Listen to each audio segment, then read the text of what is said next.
Hello दोस्तों, स्वागत है आपका अपने यूट्यूब चैनल HRY एजुकेशन। आज हम जीके के महत्वपूर्ण क्वेश्चन करने वाले। तो आज का हमारा पहला क्वेश्चन है कि प्लूटो क्या है।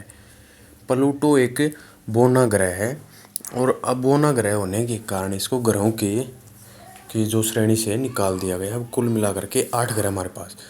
रेमन मैग्सेस पुरस्कार का नाम किस देश के पूर्व राष्ट्रपति के नाम पर रखा गया? तो फिलीपींस देश का जो राष्ट्रपति था उसके नाम पर रखा गया है। संयुक्त राज्य अमेरिका का उपग्रह प्रक्षेपण केंद्र कहाँ पर स्थित है? तो कैफ कैनेडी में। मौसम परिवर्तन का अधिकतर प्रभाव अनुभव होता है कहाँ पर होता है? विषुवतीय क्षेत्र में। नेक्स्ट है, स्वामी विवेकानंद किस स्थान पर हुए धार्मिक सम्मेलन के लिए प्रसिद्ध हुए थे?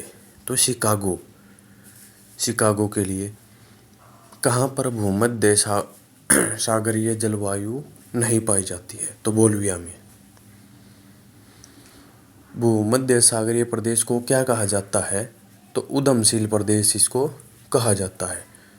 दक्षिण पूर्वी एशिया के अधिकांश देश किस प्राकृतिक प्रदेश के अंतर्गत आते हैं? तो किसके अंतर्गत आते हैं? मानसूनी प्रदेश के अंतर्गत आते हैं। नेक्स्ट है, किस प्राकृतिक प्रदेश में सबसे अधिक दैनिक तापमान पाया जाता है? तो उष्ण मरुस्थलीय प्रदेश के अंदर सबसे अधिक दैनिक तापमान पाया जाता है। किस प्राकृतिक प्रदेश में शीतकालीन वर्षा होती है? तो भूमध्य सागरीय के अंदर शीतकालीन वर्षा होती है। कौन सा प्राकृतिक प्रदेश सालों भर हिमाच्छादित रहता है? तो टुंड्रा प्रदेश। विश्व में सर्वाधिक आलू कहाँ पर है पैदा होते हैं? तो रूस के अंदर सबसे अधिक जो आलू है वो पैदा होते हैं।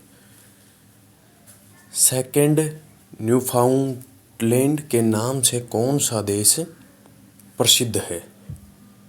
तो ये हमारा जापान प्रसिद्ध है। जापान कंट्री हो जाएगा। किस देश को वनों का देश कहा जाता है? तो वनों का देश किस देश को कहा जाता है? तो एक कांगो प्रजातांत्रिक गणतंत्र। स्वर्णिम पैगोडा का देश के नाम से कौन सा देश जाना जाता है? तो कौन सा देश जाना जाता है? तो ये हो जाएगा म्यांमार। हजार झीलों की भूमि के नाम से कौन प्रसिद्ध है? तो ये कौन प्रसिद्ध है? हजार झीलों की भूमि से संबंधित है फिनलैंड। नेक्स्ट है हमारा,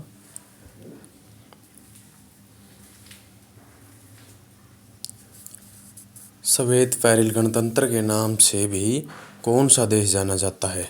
तो ये बेलारूस से जाना जाता है। गेहूं का सबसे बड़ा उत्पादक राष्ट्र कौन सा है? चीन। और हमारे भारत के अंदर सबसे अधिक गेहूं उत्पादन होता है उत्तर प्रदेश के अंदर। भारत के राष्ट्रीय पक्षी मोर को कब मान्यता प्रदान की गई थी? तो कब की गई थी? 1952 में भारत का जो राष्ट्रीय पक्षी था वो क्या बना दिया गया था? मोर। भारत के केंद्रीय बैंक का क्या नाम है?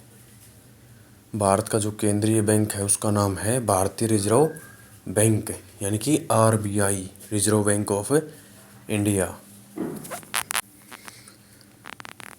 मेघ गर्जन वायुमंडल की किस परत में होता है? क्षोभ मंडल के अंदर ये होता है। महासागरों की सर्वाधिक गहराई कितने मीटर तक होती है? तो 11,033 मीटर।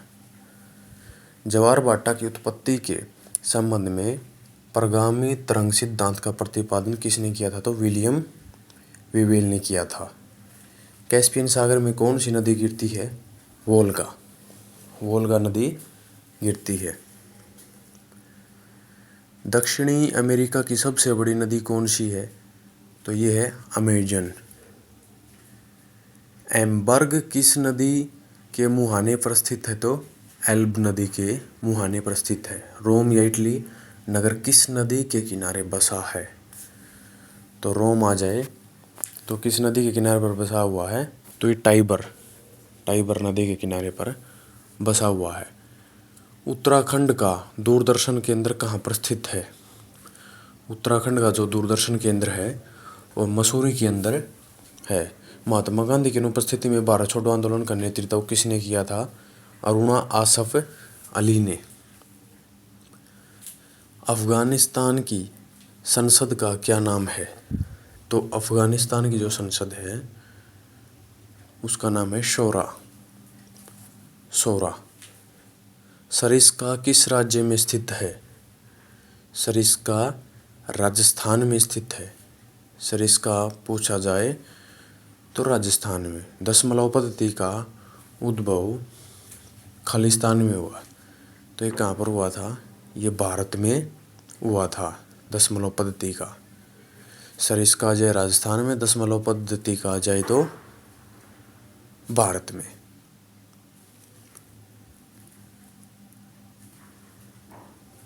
नेक्स्ट है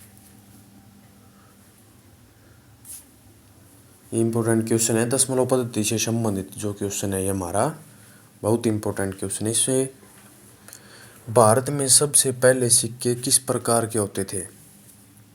तो एक तरफ से खुदे हुए सिक्के होते थे। नीदरलैंड सरकार के दस्तावेज को क्या कहा जाता है? तो ऑरेंज बुक इसको कहा जाता है। संघ लोक सेवा आयोग के सदस्यों को वेतन कहाँ से दिया जाता है? तो भारत की संचित निधि से। और उन जैसे वो चेयरमैन है या सदस्य है उनकी नियुक्ति कौन करवाता है? राष्ट्रपति। चट्टानों का अध्ययन किसके अंतर्गत किया जाता है? तो पेट्रोलॉजी के अंतर्गत चट्टानों का अध्ययन किया जाता है। सीमेंट, बालू एवं जल का मिश्रण क्या कहलाता है? तो ये क्या कहलाता? मोर्टार। किस संशोधन के द्वारा समाजवादी, धर्मनिरपेक्ष एवं राष्ट्र की एकता, अखंडता शब्द संविधान में जोड़ी गई? तो 42वें संशोधन 1976। भारत के राष्ट्रपति के पद का चुनाव किसके द्वारा संचालित किया जाता है? तो चुनाव आयोग के द्वारा। कृष्णदेव राय किसके समकालीन थे? तो ये बाबर के समकालीन थे कृष्णदेव राय। विद्युत रासायनिक सेल को सर्वप्रथम किस वैज्ञानिक ने बनाया था? तो जी लेक्लांचे ने इसको बनाया था। पॉवर्टी ऑफ फिलोसफी किसकी प्रसिद्ध रचना है? तो कार्ल मार्क्स की है रचना है। समुद्र के अंदर संचार एवं स्थिति आकलन के लिए प्रयोग किया जाने वाला यंत्र कौन सा है? तो यह है सोनार। सड़कों को प्रकाशित करने के लिए प्रयुक्त बत्तियां संयोजित होती हैं समांतर क्रम में। न्यूमिस्मेटिक्स किसके अध्ययन को कहा जाता है? तो ये सिक्कों के अध्ययन को कहा जाता है।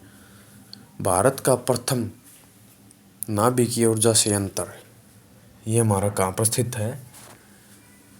तो ये तारापुर के अंदर स्थित है। नाभिकीय ऊर्जा संयंत्र तारापुर में। जासूसी उपन्यास द अनटचेबल का लेखक कौन है? तो जॉन बानविल इसके लेखक है।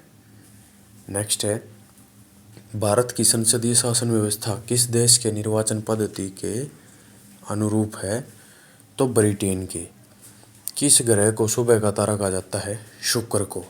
किस ग्रह को संध्या का तारा कहा जाता है? शुक्र को। और सौरमंडल का सबसे चमकीला ग्रह शुक्र है। सबसे चमकीला भी शुक्र है। पृथ्वी की जुड़वा बहन भी शुक्र है। ठीक है। और नॉर्वे में अर्धरात्रि के समय सूर्य कब दिखाई देता? तो 21 जून को।